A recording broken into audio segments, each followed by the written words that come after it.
Hello बच्चों, आप सभी का स्वागत है एजुकेशन विद MKC चैनल पर। जैसे कि आपको पता है हम लोग क्या कर रहे हैं, क्वेश्चन आंसर सीरीज। इस सीरीज में क्या होगा, जो बच्चे क्वेश्चन आंसर को अच्छे से नहीं लिख पाते हो वो भी यहाँ पे देख देख के आप लिख सकते हो। पढ़ने आता है बट लिख नहीं पाते हो तो आराम से लिख सकता है। उसके लिए आपको चैनल को सब्सक्राइब करना होगा और लाइक ज़रूर करना है जब आपको पसंद आ जाए, ठीक है। तो चलो हम लोग पार्ट 1 में हम लोग क्वेश्चन नंबर 4 तक कर चुके थे। अब क्वेश्चन नंबर 5 हम लोग शुरू करते हैं, ठीक है।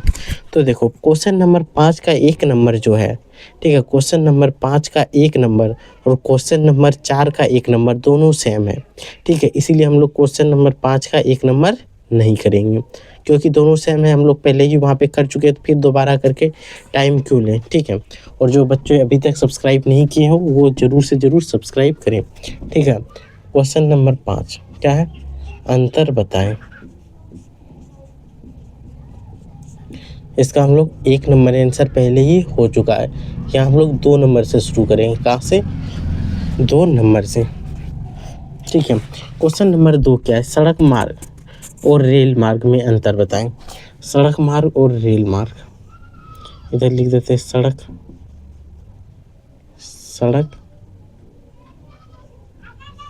मार्ग और इधर रेल मार्ग। इन दोनों में क्या अंतर है बताओ। सड़क मार्ग और रेल मार्ग में अंतर पूछा। तो पहला पॉइंट हम लोग लिख सकते हैं कि सड़क मार्ग कम खर्चीला होता है, कम खर्चीला होता है, खर्चीला होता है। इसमें लिख सकते हैं या सड़क की तुलना में महंगा होता है, सड़क की तुलना में महंगा होता है, तुलना में महंगा होता है, ठीक है। दूसरा पॉइंट हम लोग लिख सकते हैं कि सड़क जो है वो पहाड़ों पर भी आसानी से बनाया जाता है। इससे पठारों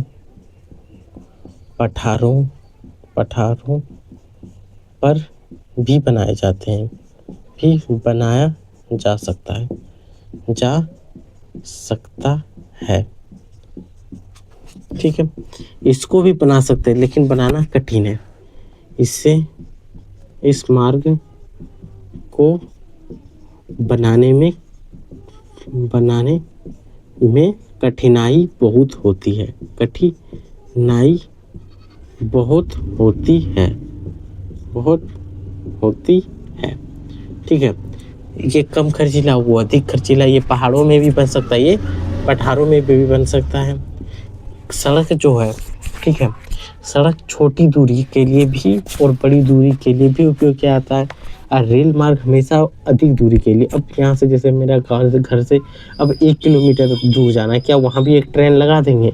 एक ट्रेन सिर्फ 1 किलोमीटर दूर आना जाना कर पाएगा नहीं नहीं कर पाएगा। लेकिन बस होगा या छोटा जैसे सड़क बना है उसमें तो 1 किलोमीटर, जैसे ऑटो टेम्पो इसको आराम से 1 किलोमीटर ला सकता है, ले जा सकता है कि नहीं।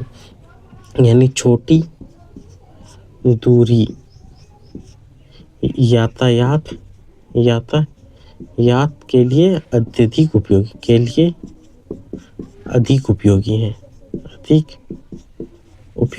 है। और जबकि इसको क्या लिखेंगे कि बड़ी दूरी जैसे 30-40 किलोमीटर जाना है तो 1-2 मिनट इंतज़ार भी कर सकते हैं, 10 मिनट 15 मिनट। बड़ी दूरी के लिए अत्यधिक उपयोगी है,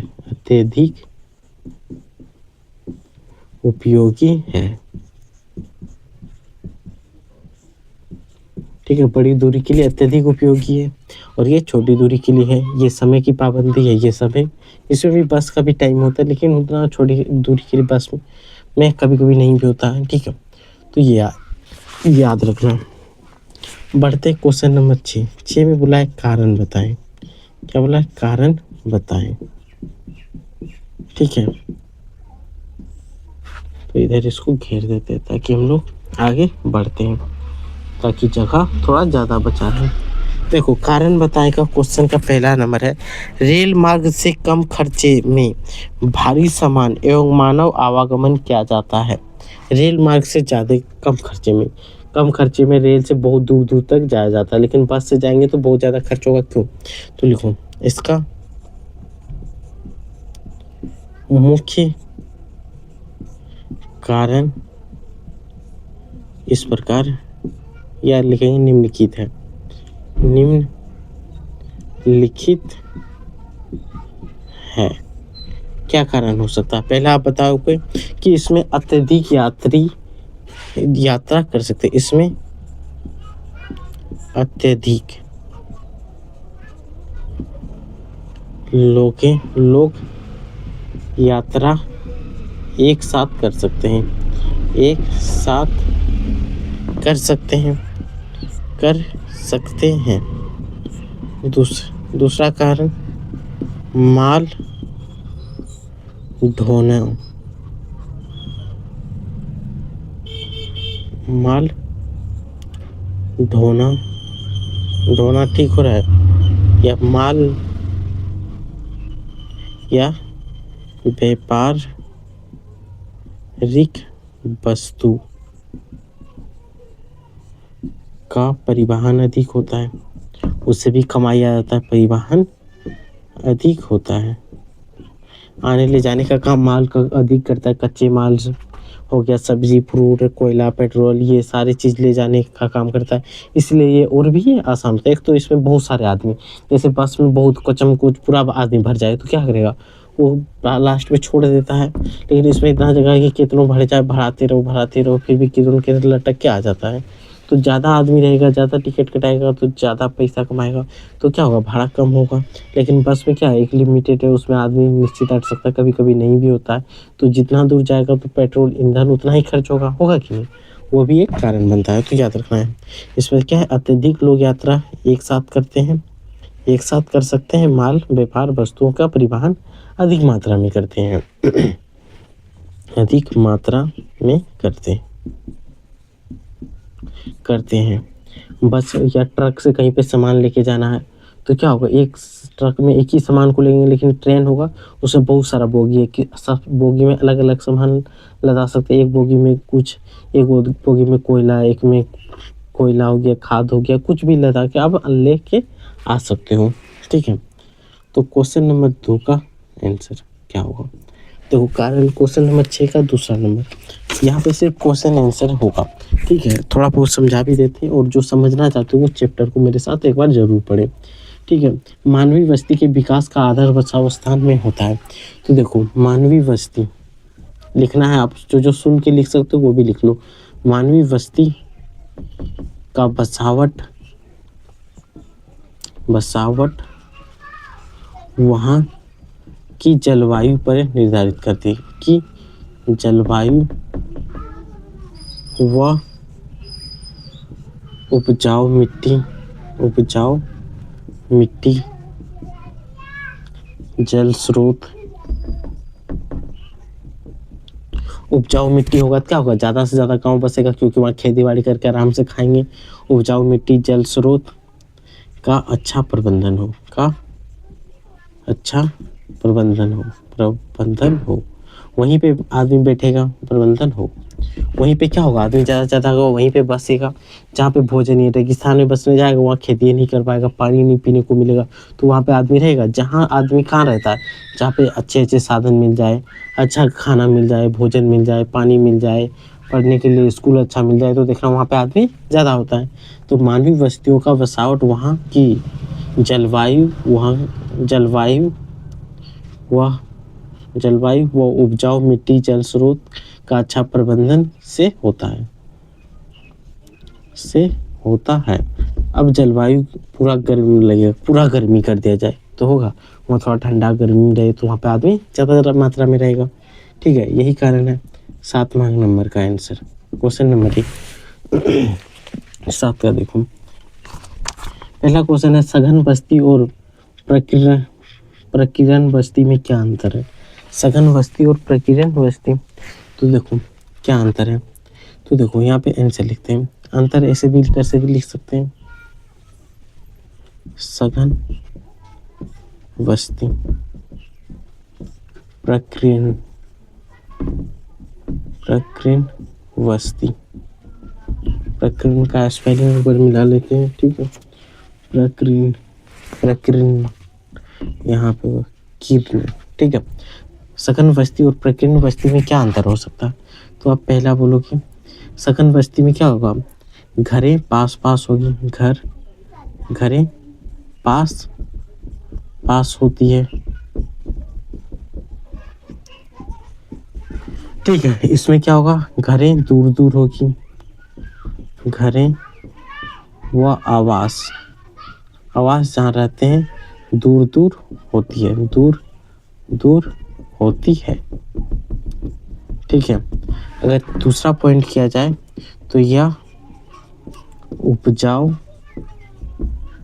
क्षेत्र में होता है, क्षेत्र में होता है, जिस क्षेत्र में उपजाऊ मिट्टी होगा उसी क्षेत्र में होगा, या बंजर क्षेत्रों में अधिक देखा जाता है, बंजर क्षेत्र या रेगिस्तान क्षेत्र, क्या बोलेंगे, रेगिस्तान या तो यहाँ बंजर क्षेत्र में अधिक होते हैं, अधिक होते हैं।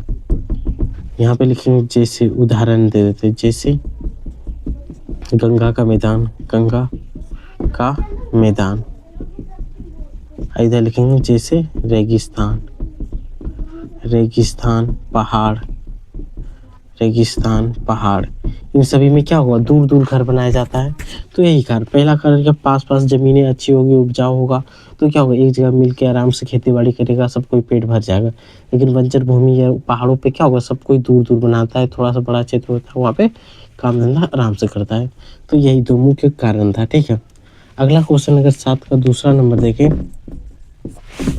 7 का दूसरा नंबर का आंसर क्या होगा, देखो 7 का दूसरा नंबर क्वेश्चन मिलता है, किसी क्षेत्र विशेष के विकास को प्रभावित करने वाले कारकों की चर्चा करें।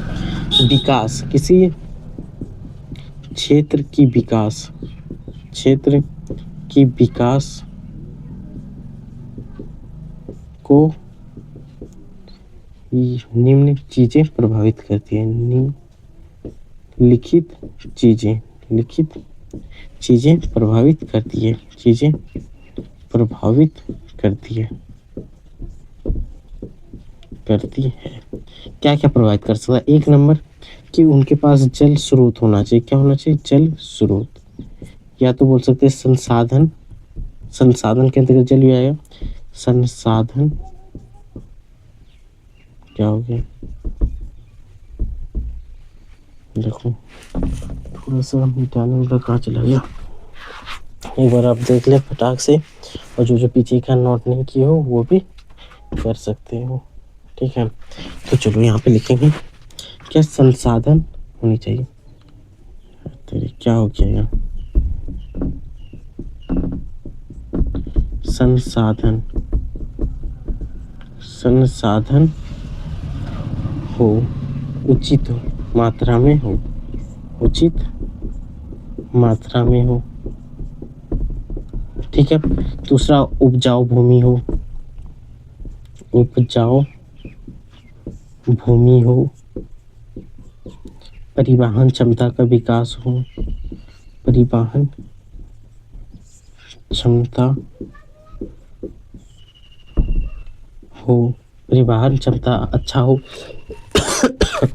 तीसरा हम लोग बोल सकते हैं कि प्राकृतिक सौंदर्य हो, प्राकृतिक, प्राकृतिक सौंदर्य होगा तो आदमी घूमने जाएगा, प्राकृतिक सौंदर्य हो, अगर बहुत अच्छा जगह रहता है तो आदमी घूमने फिरने जाता है कि नहीं, उससे भी वहाँ पे खर्च करता है, तो विकास होता है, प्राकृतिक सौंदर्य हो। चौथा पॉइंट, एक पॉइंट ये हुआ, 2 3, ये चौथा पॉइंट हो गया। पांचवा पॉइंट में क्या लिख सकते हैं बताओ, वहाँ की जलवायु अच्छी हो, जलवायु कैसी होनी चाहिए, अच्छी जलवायु होगा तो लोग आराम से घूमने फिरने जाएंगे, तो जलवायु भी अच्छी होनी चाहिए, ठीक है। ये 4-5 कारण हैं जिसके कारण कोई भी क्षेत्र विकसित हो सकता है। तो यहाँ पे थोड़ा सा जगह यहीं पे बना लेते हैं, ठीक है। 7 का तीसरा नंबर का आंसर क्या होगा, 7 का तीसरा नंबर क्वेश्चन क्या है, आज विश्व सिमटता जा रहा है, व्याख्या करें तो देखो विश्व के सिमटने का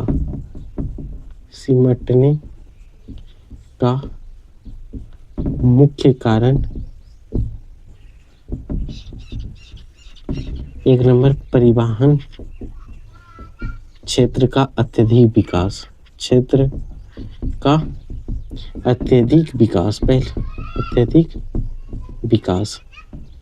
परिवहन क्षेत्र इतना तेजी से बढ़ रहा है कि आज किसी को भारत से इंग्लैंड जाना हो तो हवाई जहाज पकड़ता है, पहुंच जाता है। मतलब दुनिया कितना छोटा लगता है कि तुरंत यहाँ से पहुंच गया।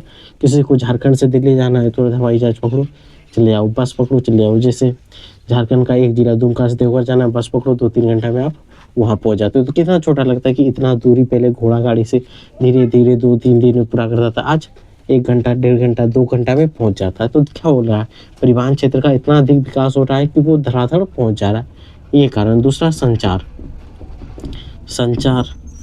से क्या होता है कि देखो आप कहीं भी दिल्ली में क्या घटित हो रहा है, दिल्ली में, मुंबई में, कहीं पे भी कुछ चीज़ घटित हो रहा है, हम लोग मोबाइल में देख लेते हैं कि दिल्ली में आज ये हुआ, बम्बई में ये हुआ, भारत में ये हुआ, सारे चीज़ अलग अलग स्थानों में क्या क्या घटित हुआ, वो सारी चीज़ें हमें कहाँ से पता चल जाता है, संचार से, मोबाइल से देख लेते हैं, न्यूज़ से पता चल जाता है, टेलीविज़न से देख लेते हैं। तो संचार भी एक कारण है। दूसरा वैश्वीकरण, क्या है वैश्वीकरण का मतलब ग्लोबलाइजेशन जिसको बोलते हैं। विश्व एक ग्रुप के रूप में काम करता है, क्या एक ग्रुप, समूह के रूप में बनते जा रहा है, ठीक है। उससे भी क्या होता है कि किसी देश में आना जाना संबंध अच्छा बन जाता है, व्यापार करने के लिए चले जाते हैं। तो वैश्वीकरण एक प्रमुख कारण है। तो 3 कारण लिखना था कि विश्व सिमटने का मुख्य कारण क्या है, परिवहन क्षेत्र का अत्यधिक विकास होना, संचार साधन, तो तीसरा वैश्वीकरण, क्या वैश्वीकरण। तो यहीं से ये चैप्टर 7 भी समाप्त हो जाता है और बहुत जल्द हम लोग 8 और 9 भी चैप्टर कंप्लीट कर लेंगे, 8, 9, 10। तो आप सबसे पहले इसको लाइक और सब्सक्राइब जरूर करें और इसको एक बार नोट कर लें, ठीक है। एक बार आप नोट पूरी कर लें, बस इतना ही, और लाइक जरूर करें।